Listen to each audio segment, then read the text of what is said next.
अस्सलाम वालेकुम रहमतुल्लाहि व बरकातुहू। डियर स्टूडेंट, उम्मीद करता हूँ आप सब खैरियत से होंगे। असल ये चीज़ होती है स्टूडेंट के जब हम स्टडी करते हैं किसी भी टॉपिक को, ये लेक्चर नंबर 5C है जिसके अंदर हम मैथमेटिकल इंडक्शन का सवाल जब आता है तो हल कैसे करते हैं। याद रखें कि नंबर थ्योरी के अंदर जब आपको मैथमेटिकल इंडक्शन का कहा जाता है तो हाउ मेनी पॉसिबिलिटीज़ के क्वेश्चन किस टाइप का आपके पेपर में आएगा, ऑल टाइप ऑफ क्वेश्चन मैं यहाँ पे आपको करवाऊँगा। और आज की इस वीडियो में लेक्चर आपने देखना है lecture 5A B C D E, जो भी लेक्चर होंगे F, ये सारे मैथमेटिकल इंडक्शन के इस्तेमाल के ऊपर होंगे। ये जो कि किताबों के अंदर ढेर सारा मटेरियल दिया होता है, उन तमाम चीज़ों की समरी जो है वो यहाँ पे मैं आपको बताता हूँ। ये लेक्चर जो है 5A और 5B अभी तक मैंने अपलोड नहीं किए हैं, वो भी अपलोड हो जाएंगे इंशाल्लाह जल्दी ही। तो आप अगर थोड़ा लेट वीडियो देखेंगे तो ज़ाहिर तरतीब में देख सकेंगे 5A और 5B। लेकिन ये 5C चूँकि एग्ज़ाम में चूँकि स्टूडेंट्स के पेपर हो रहे हैं तो मैं थोड़ा वीडियो में से वो बना रहा हूँ जो पेपर में ज़्यादा आने के चांस हैं, तो इस वजह से मैं 5C कर रहा हूँ। और इसका बेसिक पर्पज़ ये है कि मैथमेटिकल इंडक्शन की मदद से सवालों को हल कैसे करते हैं। इसमें कुछ थ्योरम है, जैसे ये थ्योरम है कि प्रूव दैट A-B तकसीम करता है AN-BN for all n greater than equal to 0 where n belong to z mean integer. ये जो थ्योरम है मैं यहाँ पे आपको थोड़ा सा पहला जो थ्योरम जब आप सीखेंगे तो ये सिखाने की कोशिश करूँगा कि मैथमेटिकल इंडक्शन करते कैसे, अप्लाई कैसे होता है, और जब ये अप्लाई होता है तो क्या कितना ही एम हो जाता है अप्लाई होते हुए, और इसके जो है हमारे जहन में क्या बात होती है उस दौरान जब हम ये अप्लाई कर रहे होते हैं। याद रखें कि मैथमेटिकल इंडक्शन के जो कि प्रीवियस 2 लेक्चर आप देखेंगे, अगर लेट आप देख रहे हैं लेकिन अगर आप एग्ज़ाम दे रहे हैं तो बस ये वाले लेक्चर देख लें ताकि आपका पेपर हो जाए। अब देखें स्टूडेंट, में जो सबसे पहला सवाल है कि मैथमेटिकल इंडक्शन की ज़रूरत क्यों पड़ती है। इसलिए पड़ती है स्टूडेंट कि किसी भी बात को प्रूव करने के लिए, चूँकि किसी जैसे यहाँ पर A-B को A⁻n-B तकसीम करता भी है कि नहीं। अब हम 1 के लिए 2 3 4 तो हम तो मर जाएंगे, लेकिन ये 1 2 3 रखते रहेंगे तो ये पता नहीं तकसीम होता रहेगा। अब बात ये है कि आपके पास ये हम जितनी कीमतें रखते रहेंगे ये तकसीम होता रहेगा, तो अब हमें क्या पता किस नंबर के ऊपर तकसीम हो भी रहा है कि नहीं हो रहा। मसलन हमने यहाँ पे 1000 रखते हैं इनकी जगह, तो हो सकता है कि 1000 पे जाके फेल हो जाए। तो इस बात का प्रूव हमें मैथमेटिकल इंडक्शन से मिला कि आप तकलीफ़ ना उठाया करें। से 3 स्टेप्स के अंदर आप चेक कर सकते हैं कि क्या ये तमाम वैल्यूज़ के लिए ट्रू है कि नहीं, n की जगह तमाम वैल्यूज़ के लिए ट्रू है कि नहीं। तो वो चूँकि मैं लेक्चर 5A और मैं बहुत ज़्यादा डेप्थ में ये बात भी करूँगा, और आप अगर लेट देख रहे हैं तो कर भी चुका हूँगा, तो ये जो है हमने वहाँ देख लिया। लेकिन अब हमारा सवाल ये है कि हमें कोई भी जब सवाल, जैसे यही सवाल दे दिया गया है और इस सवाल में कहा यह गया है हमें कि A-B, हमें ये कह दिया गया है कि A-B को हमें क्या पूछा जा रहा है कि A-B को क्या A⁻n-B⁻n ये हमने प्रूव करना है। ऐसा कोई भी जनरल प्रूव हो तो मसलन ये पहला थ्योरम है। दूसरा थ्योरम ये है, मैं यहाँ पे लिखता हूँ, आपके जहन में बस यही स्टेप याद रखने हैं। आप ऐसा कोई भी थ्योरम +B⁻n तकसीम करता है। फिर इसी तरीके से और भी बहुत सारे थ्योरम हैं जो कि आप 1 बाई 1 लेक्चर से पार्ट्स में देखेंगे।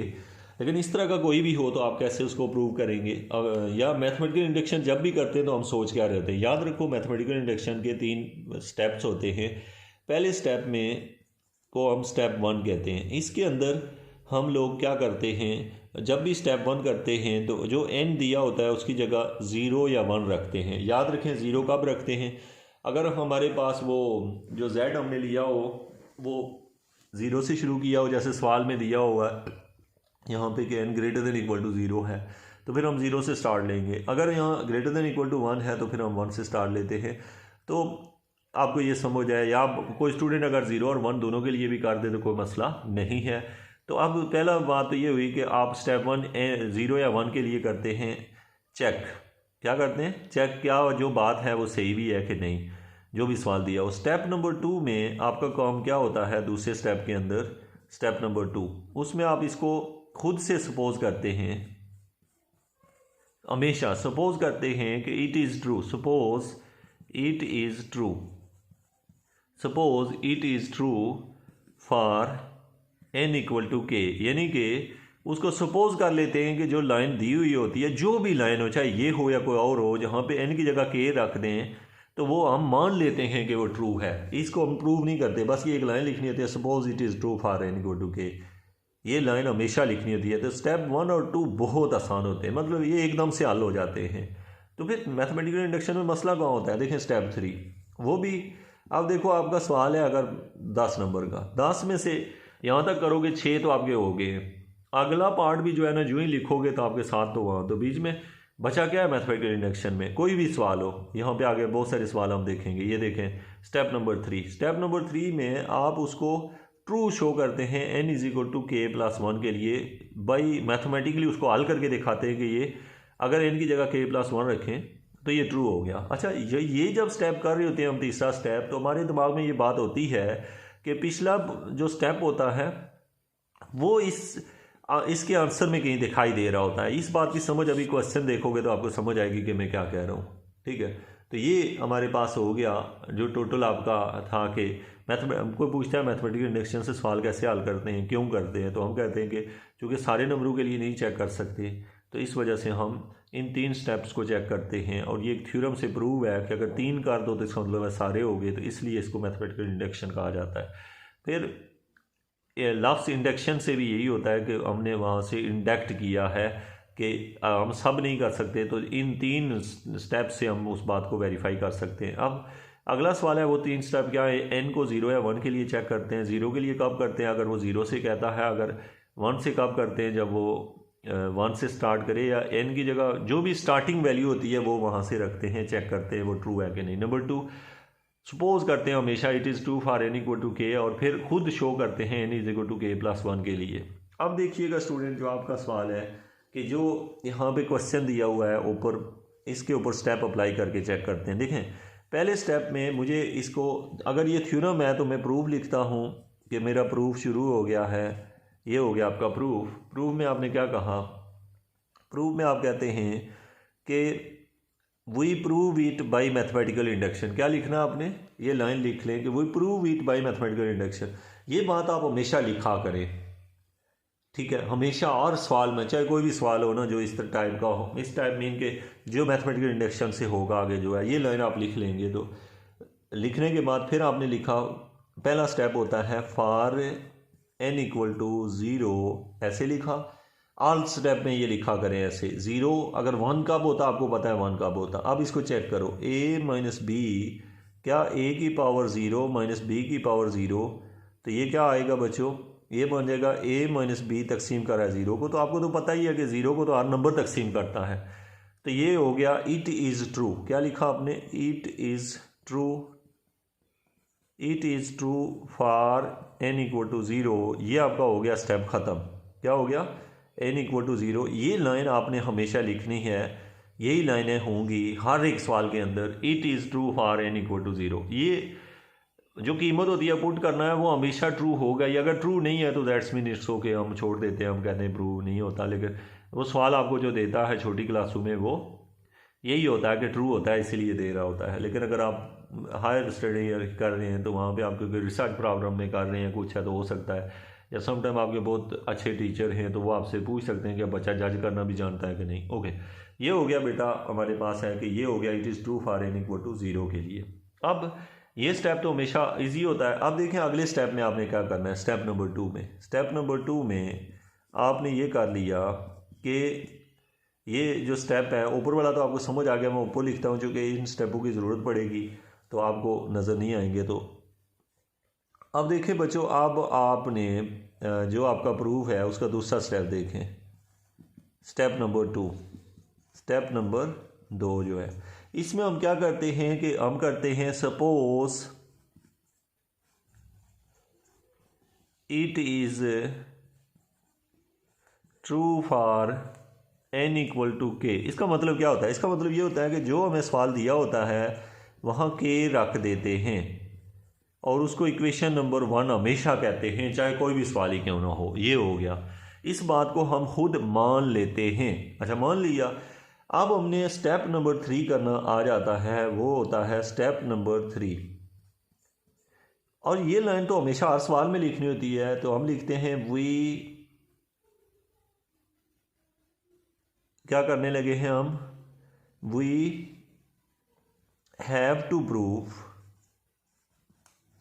ये हमेशा लिखें, to prove, we have to prove it is true for n equal to k+1। ये लाइन हमेशा, इस स्टेटमेंट हमेशा आपने लिखनी है हर सवाल में।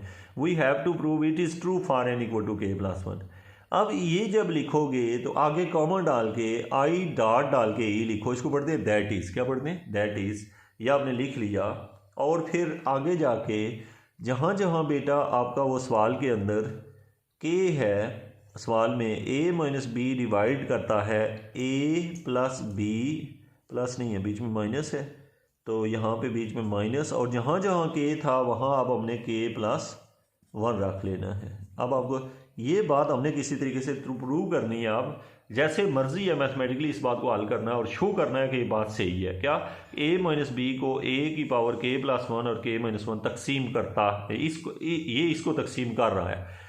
और याद रखें जब भी हम ये हल करते हैं तो इसमें से कुछ ऐसा करते हैं कि इसमें से ये चीज़ बाहर निकल के आ जाती है, इक्वेशन 1 बाहर निकल के आती है। अच्छा, ऐसा कोई भी सवाल हो तो उसकी टेक्निक क्या होती है आगे जाके देखेगा हम इसको कैसे शो करते हैं। अगले स्टेप में मैं इसको लिखने लगा हूँ बच्चों ऐसे कि a - b तकसीम कर रहा है a की ताकत k इंटू a -b की पावर k इंटू b। आपको पता है इसको मैं ब्रेक कर सकता हूँ, पावर की रिस्पेक्ट से इसको ब्रेक करके 2 लिख सकता हूँ। लिख लिए। अब देखें स्टूडेंट, जब मैंने ये लिख लिए हैं तो मैं अब क्या करता हूँ यहाँ से, ठीक है, पीछे दिस इम्प्लाइज दैट डाल दें, यानी कि इससे ये नतीजा निकला, फिर इससे क्या निकला, इक्वल इसमें नहीं आ सकता इस वजह से। अब इससे बल्कि इक्वल भी हम लिख सकते हैं। इससे फिर क्या किया, यहाँ से मेरे पास ये जो लाइन बनी है a - b डिवाइड कर रहा है। अब देखिएगा a की ताकत के a। अब देखें पहले में से पहला हिस्सा ले लें। क्या ले लें? पहले में से पहला हिस्सा, और उसको माइनस कर दें। देखिए ना, किसी चीज़ को प्लस माइनस करने से फ़र्क नहीं पड़ता उस इक्वेशन पे। तो क्या करोगे आप यहाँ पे, देखो जो यहाँ पर था वो यहाँ लिखा, इसमें से जो मेरे पास पहले वाला है ना, पहले वाला मतलब ये, इसमें से a की पावर k ले लेते हैं और दूसरे में से ये ले लेते हैं, या फिर पहले में से a लें और दूसरे से b की पावर k लें, जो आपको दिल करे। तो आप देखें मैंने किया क्या है, पहले में से मैंने a की ताकत k ले लिया और दूसरे में से b ले लिया। क्या मतलब, b मीन a की पावर k यहाँ से लिया, b यहाँ से ले लिया, ये अपने पास से मैंने सब्ट्रैक्ट किया। जब मैंने सब्ट्रैक्ट किया तो मुझे दोबारा से ये ऐड भी करना पड़ेगा। क्या करना पड़ेगा? ऐड भी। क्या a की पावर k b मुझे ऐड भी करना पड़ेगा, क्योंकि ये दोबारा काटो तो काट जाता है। और जो लास्ट वाली टर्म है मेरे पास वो क्या है, माइनस बी के इंटू बी, ये टर्म आ गई। ठीक है, अब आपने क्या सीखा, देखिए मैंने ये टर्म ऐसे ही है, ये एज इट इज़ है, दरमियान में ये 2 टर्में आपने पास से ऐड और सब्ट्रैक्ट की हैं। इससे क्या होगा, इससे ये होगा कि मेरे पास जो रिजल्ट आया है वो है a - b डिवाइड कर रहा है। देखें इन दोनों में कुछ कॉमन है। क्या कॉमन है? a की पावर k कॉमन है, ब्रैकेट में क्या रह जाएगा, और प्लस इन दोनों में भी कुछ कॉमन है, वो है b कॉमन, ब्रैकेट के अंदर कुछ रह जाएगा। अब देखिए जो हमने कॉमन ले लिए तो बचा क्या है, a की पावर k कॉमन लिया तो यहाँ बच गया a - b। क्या बन गया? a - b। और जब मैंने यहाँ से कॉमन ले लिया b तो बचा क्या, a की ताकत k माइनस b कॉमन लेने से b की पावर k। अब देखें स्टूडेंट, याद रखें कि नंबर थ्योरी में डिविजिबिलिटी की जो डेफिनेशन होती है उसके मुताबिक ये जब मैंने लिख लिया तो उसके मुताबिक यहाँ पर क्या होना है। ये देखें, कोई बंदा आपसे कहता है ना कि दो ये जो है ना, अब हम यहाँ से ये कहते हैं, देखो यहाँ से ये 2 हिस्से बन गए इस सवाल के, एक ये इसके नीचे डिवाइड कर दो, ये इसके नीचे डिवाइड कर दो। तो इससे पता चला कि a - b को तकसीम करता ही करता है। ये तो हमें पहले ही पता है, क्योंकि इसमें भी a - b है, इसमें भी a - b है। तो इसलिए जैसे मुझे को कहता है 2 × 3 डिवाइड बाई 3, तो ज़ाहिर है ये तो तकसीम करता ही करता है। तो वो तो ये तो बात डन हो गई कि ये वाला जो हिस्सा है ये a - b से तकसीम हो रहा है। तो बचा ये वाला हिस्सा, तो ये वाला हमने खुद ऊपर सपोज किया था इक्वेशन 1 में कि ये भी तकसीम होता है। तो अब यहाँ से ये नतीजा निकला कि जो पहला हिस्सा है वो a - b से तो दिखाई दे रहा है कि तकसीम हो रहा है, और दूसरा हिस्सा हम खुद इक्वेशन 1 में सपोज कर आए हैं तो इसका मतलब ये हुआ कि ये बात जो है ये ट्रू हो गई, तो यही हम शो करना चाहते थे। तो हमने यहाँ लिखा कि दिस शो दैट दिस, नहीं हम लिखेंगे किससे ये बात शुरू हुई है, फ्रॉम वन से, यानी ये जो इक्वेशन 1 है क्या है यहाँ पे लिखा, फ्रॉम 1 से। ये पता नहीं आपको दिखाई दे रहा है कि नहीं हो रहा। इसकी स्टेटमेंट का आंसर जो है मैं यहाँ लिख देता हूँ कहीं, ताकि ये आखिर में जो लिखना है वो यहाँ देख लें। आप लिखेंगे कि फ्रॉम 1 यानी इक्वेशन नंबर 1 अगर यहाँ होती तो ये नज़र आ रहा है कि ये तकसीम हो जाता है। फ्रॉम 1 क्या हुआ, it is show that from 1 it is, बस नहीं बल्कि यही कर ले, फ्रॉम वन लिख के आगे दिस इम्प्लाइज दैट, ये सारा का सारा दोबारा लिख लें, ये वाली लाइन दोबारा लिख लें कि ये वाकई प्रूव हो गया है कि इससे नहीं बल्कि ये फ्रॉम 1 दिस इम्प्लाइज दैट, ये लाइन लिखें और उसके बाद ये जवाब लिख दें कि ये उससे पूरा पूरा तकसीम हो रहा है। अब स्टूडेंट आपका अगर कोई इसमें इशू है जो मैं यहाँ पे बताना चाह रहा हूँ वो क्या है, वो ये है कि अगर कोई बच्चा ये थ्योरम कर रहा है और इससे ये प्रूव हो गया कि इससे तकसीम हो सकना है, तो